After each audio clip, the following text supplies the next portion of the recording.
Warning! This video has spoilers for Aquaman, so if you haven't seen Aquaman yet, go watch it and then come back and watch me.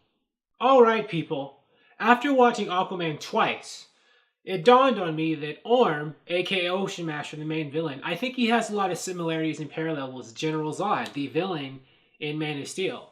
And the fact that both, even though they're bad guys, they're the kind of bad guys who, the more they start talking about their goals and their motivations and how much they're passionate about, their mission is, the more they start to make sense, and you actually kind of almost want to join their side and help them out. Because in Man of Steel, General Zod, if you remember, he was crazy and deranged and wanted to destroy the Earth. He was misguided, but his goal was to preserve Krypton and Kryptonian heritage and culture. Granted, and he wanted to put it on, replace Earth with make it into a new Krypton. I don't know why he couldn't have just gone to an uninhabited planet and tried to terraform that with the world engine. But for some reason, he didn't want to do it to Earth, and that's why Superman tried to stop him. Well, Superman did stop him. In the process, though, there was General Zod's ship with all, I think, those embryos, or what were they, fetuses, and I think Superman, destroyed that or something in their fight. And so I was starting to feel, bad for Zod. He was crazy, and I guess evil, but the only thing he wanted to do was to preserve Kryptonian culture and not let Krypton die. And I don't think he understood, Superman, what's wrong with you? This is your history. This is your family. Why don't you want to preserve this? And Superman was like, nope, forget them. Earth is my home now. Although Superman had his own, pod and stuff on the ground. I mean, he has his own crystals and stuff, so he can always, keep it. But General Zod had all this other Kryptonian, stuff with him. And he was like, what's wrong with you, Kal-El? And I was thinking, that's the same thing, similar to Ocean Master's goal. All Ocean Master is, he's just mad about the surface world polluting the Earth, right? And yeah, he kind of engineers a war. He manipulates it. And, he kind of, their lives lost in the process because, he's deranged, similar to Zod, but he just wants to stop pollution. He wants to preserve Atlantean people from the surface worlders, with their oil and, all the stuff that people dump into the ocean. And, he is deranged as well, but his goals, his motivation is actually pretty noble. Both of them, they just want to, Zod wants to preserve, they both want their people to, survive and thrive. That's all they want. And so I almost didn't really see them as that evil or that bad. But, I guess it's their methods that were kind of crappy.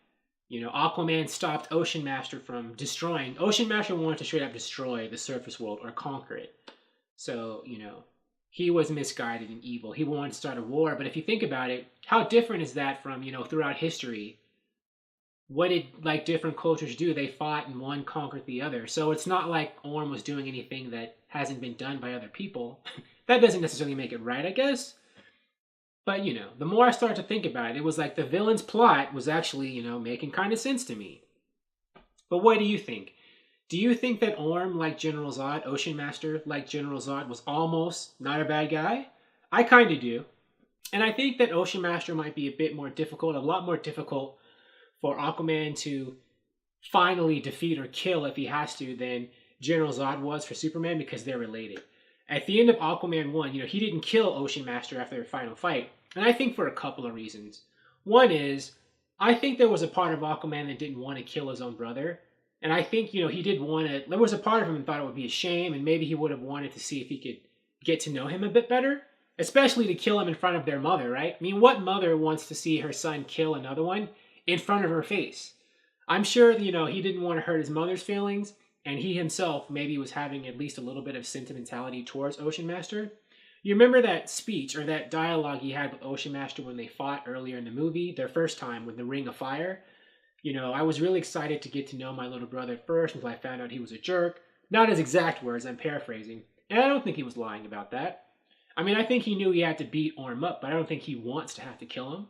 There's a part of him that maybe loves his brother, is here's a whole relative, my own brother, half-brother. Maybe I could get to know him if, I could get him to stop being so crazy. Because this is a superhero movie and Ocean Master is one of Aquaman's most biggest villains, that probably will never happen. But, Aquaman may not want to have to go, the distance, so to speak, and actually, have to kill his own brother. And like I said, If he killed his brother, that might crush, Atlanta's heart. I'm sure Atlanta knows, her son is crazy, but Aquaman probably doesn't want to have to hurt both himself and his mother by killing his brother because, like I said before, I'm sure Ocean Master's mother, who's also Aquaman's mother, doesn't want to see her son killed, especially by the other son's hand. And I think that because Atlanta's alive too, I think her role in Aquaman 2 and 3 will be especially important because what is she going to do, when her two sons are fighting each other? Is she just going to sit there and do nothing? I doubt she's not going to try to take an active role in trying to do something, to try to be peacemaker or try to, convince Ocean Master, like, son, can you stop doing this crap? What is she going to do? Is she ever going to be okay if Aquaman decides, I have to kill this dude? Is she ever going to be okay with that herself? What is she going to do if it ever comes down to that decision? Is she ever going to agree that her son is so far gone that it'll be okay for the other son to, execute him? I'm not sure she will. Thank you for watching. If you like this video, please like it on YouTube and subscribe to the channel because I appreciate your viewership, and I'll talk to you soon. Bye.